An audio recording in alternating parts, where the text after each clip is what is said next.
Well, folks, let me introduce you to John McAfee. I met him about 20 years ago in Hawaii, and we were both staying at the Ritz-Carlton, and he had somebody coming over and squirting. Why don't you put it on me while I'm talking, honey? There we go. There we go. Okay. And I was asking him, well, so what brings you here? I thought it was rather odd. He's sitting out there by himself reading a book or something. Maybe he's on a computer. And he says, I have this software security company. You haven't heard of McAfee? I said, well, I think I have. He said, well, I'm John. I said, nice to meet you, John. So now look at him. This USB will bring down the entire deep state. We have it all. Something big is coming. And look at the date and time of this article that pulled up here. It was May 30th. That's today at 5:47 a.m. Folks, we are busting our butt to get you the latest breaking news, aren't we? We know everything. We have it all. Every phone call, every text, every email, photo sent, every video, everything encrypted. We know what's behind the walls, inside the walls, where all the bodies are buried. We have the codes to quadrillions of bank accounts and crypto. We've robbed the Vatican, the Queen, world banks. We have the gold Canada sold, HRD. Oh, goodness. Rothschild's hidden gold in China. We have it all. Don't fear the next events are coming. Had to be this way, folks. Watch. It's coming down. Nothing can stop what is coming. You won't believe those that are arrested. Get prepared. The truth will be exposed to the whole world very soon. Don't be too shocked. Trump celebrates victory as Florida court allows case against Pulitzer board to proceed. Trump is finally getting his military parade the Pentagon blocked last time. And this Pentagon parade isn't supposed to happen on June 14th, huh? So let's do the math here a little bit. Today's the 30th. So they talked about 3 days of everything being out and 10 days of enlightenment. Getting pretty close to his birthday victory parade, huh? President Donald Trump is finally getting with the military parade he has wanted since his first stint in the White House. The Pentagon previously opposed the notion of having a parade because officials wanted to distance the military from politics. On June 14th, Trump's 79th birthday and the Army's 250th anniversary, 28 Abrams tanks, 28 armored personnel carriers, more than 100 vehicles, 6,700 soldiers, 50 helicopters, a B-52 bomber from World War II, 2 mules, and a dog will hit the streets and the skies of the nation's capital. When it comes to Trump and what he has been playing out before our eyes, many still fail to grasp this. Trump doesn't want bloodshed. He's not out for revenge. He's not waging a war of violence. But that doesn't mean justice hasn't already been served. Quietly and throughout military channels, Trump is above all a man of peace. He knows the cost of war. He knows that permanent change doesn't come from bullets. It comes from leverage, and he has it. In spades, he's holding the cards, the evidence of treason, the names on the Epstein list, the receipts from Big Pharma, the oil cartels, and the financial puppeteers. And what's he doing with it? He's not just sitting on it. He's using it, not serendipitously, but strategically, surgically. The monetary system is shifting. Can you feel it? It's happening. We've been talking about it for a year and a half now. The Big Pharma is panicking. The steel industry, he just moved in. The voting system, it's about to be overhauled. This is chess, and in chess, the king doesn't swing the sword. He directs the board. So where's the Epstein list? Exactly where it needs to be. It's not being withheld. It's being weaponized as leverage to force resignations, dismantle power structures, and reclaim control without igniting civil unrest. This isn't about vanishing people. It's about removing them from power permanently, because killing tyrants is easy. Making sure they never rise again, that takes strategy. That's exactly what we're doing and what we're watching. It was all masterfully planned and executed. During the Civil War, the Constitutional Republic abandoned Congress, which forced President Lincoln to issue martial law. At this time, the Republic was taken over by foreign insurgents who replaced it with the United States of America, Inc., in all caps, in 1871. A corporation that had the same name, the United States. What better way to replace it without anyone noticing that they just got turned into a business and commercialized? Now, this corporation was later purchased by the banking powers behind the Fed in 1912. The Fed was created in 1913. Why did this happen? Well, the US was bankrupt. When we sold the United States to foreign banking cartels, if you will, salvage liens were placed on every asset. Check this out, including the people of the new federalized states. Now let's fast forward to 1933. An income tax was placed on the people to pay these foreign bankers who own the IMF, which owns the IRS. Look into what the IRS actually is. Who is the IMF owned by? You got to follow the money. Who funds it? It's the same people that own the United States Inc. Same few families, and they're not American. So when I say foreign insurgents, that's what I mean. So 1933, USA Inc. goes bankrupt. An income tax is placed on its people.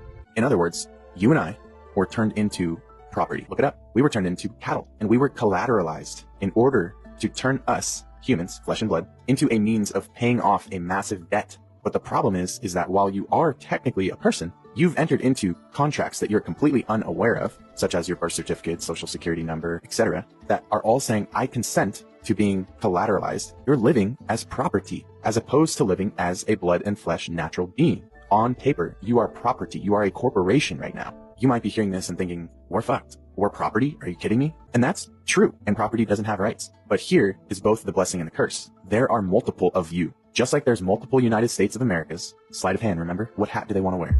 There are multiple of you. The insane irony in all of this is the fact that they are actually now liable for all of your alleged obligations, aka debts. That's what a debt means. You can play a wrong move in chess and still win the game. And commerce is chess. Their greatest attempt to set us back actually is their greatest weakness. How can we owe debt if the United States is liable for all of its property? If we're its property, then it's the United States' burden to pay our debt. And that is exactly what the law says. I'm going to leave you guys with two different codes that I highly recommend you look into. First is going to be the House Joint Resolution Act 192. And when that occurred, the dollar was turned into what is called Federal Reserve debt notes. So if we're being asked to pay debts, but all we are given from the system is debt notes, aka fiat money, to pay back those debts, how can we pay a debt with a debt? I just want you to sit with that. They never gave you lawful money. They never gave you gold. They never gave you silver. The other side of it is looking into 18 USC 8, 18 United States Code 8. You're going to come to find out that that's literally telling you that the United States is liable for all debt. All of your debt, the United States is liable for it. How can you pay a debt with debt notes? Don't let that go over your head. They already got paid. Whoever's coming after you saying you owe a debt, whatever, they already got paid. Why would you be paying it twice? Common law, a completely different, higher level set of law that comes from God, the creator, is for a natural blood and flesh man. And yet you have been following legal law your entire life.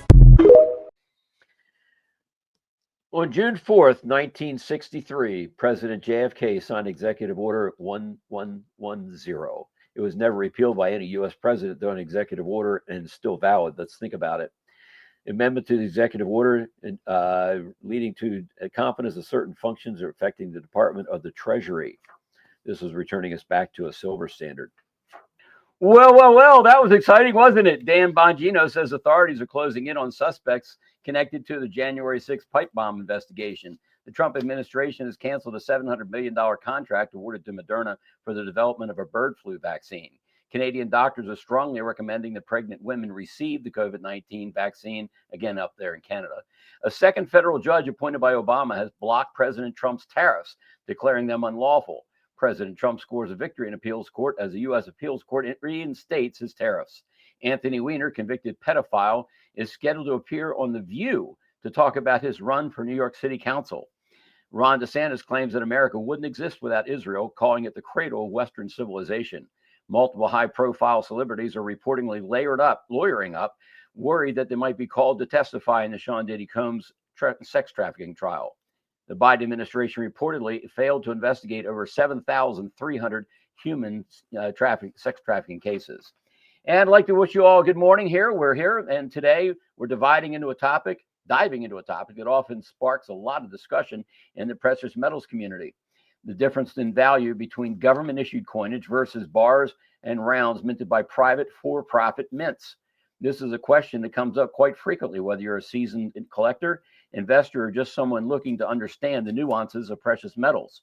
So let's break it down and explore to see if there's truly any additional value in government-issued coins versus more common private mint products. Let's start by looking at the government-issued coinage. These are coins that are typically produced by a nation's official mint.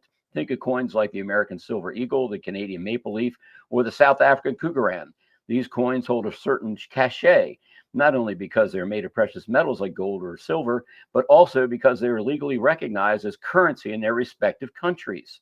The first thing to consider is that government-issued coins carry a certain level of trust and legitimacy. Since they're backed by the government and come with a guarantee of purity and weight, They're more widely accepted in the market.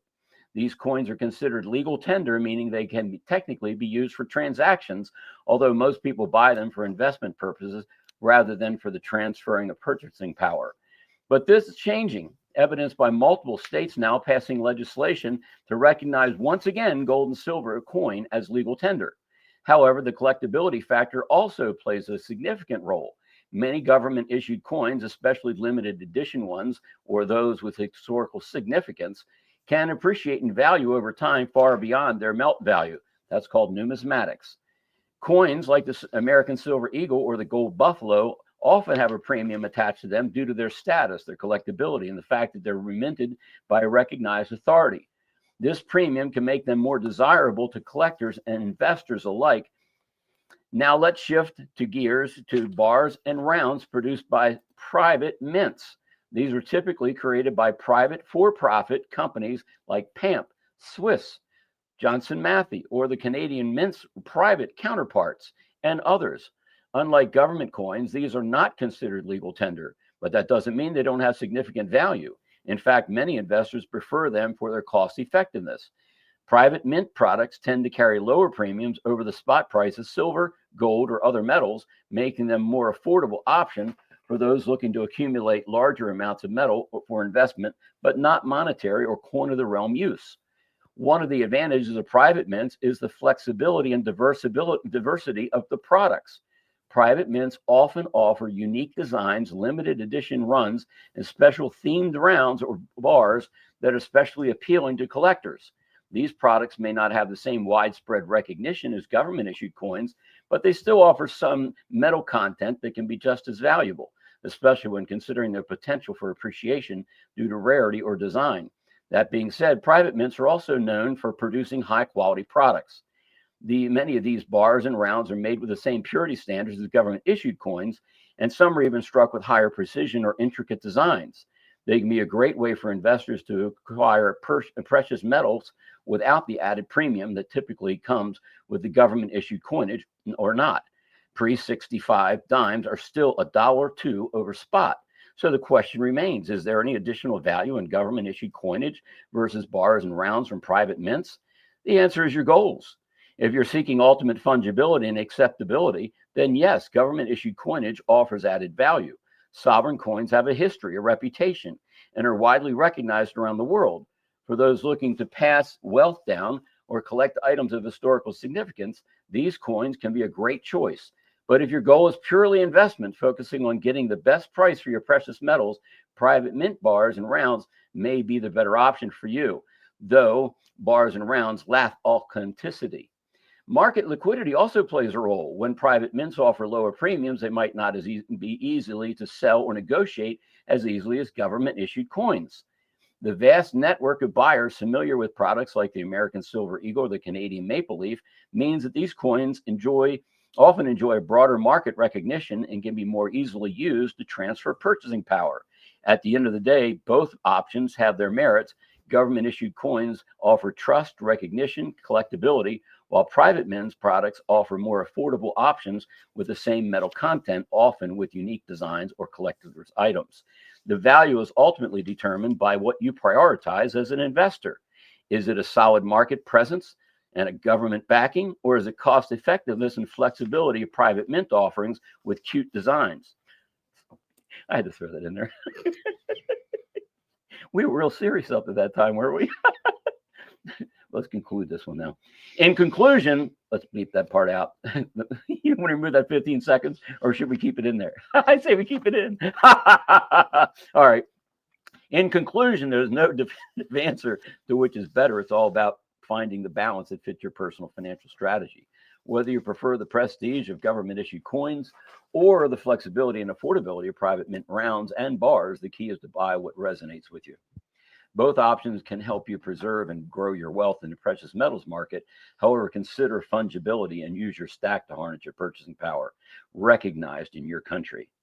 Thank you for joining me today. Ted Heads, keep investing smart. Remember, whether you're stacking silver or gold, every ounce counts. Isn't that cute? Every ounce counts. We came up with that last night with about 4 hours of sleep.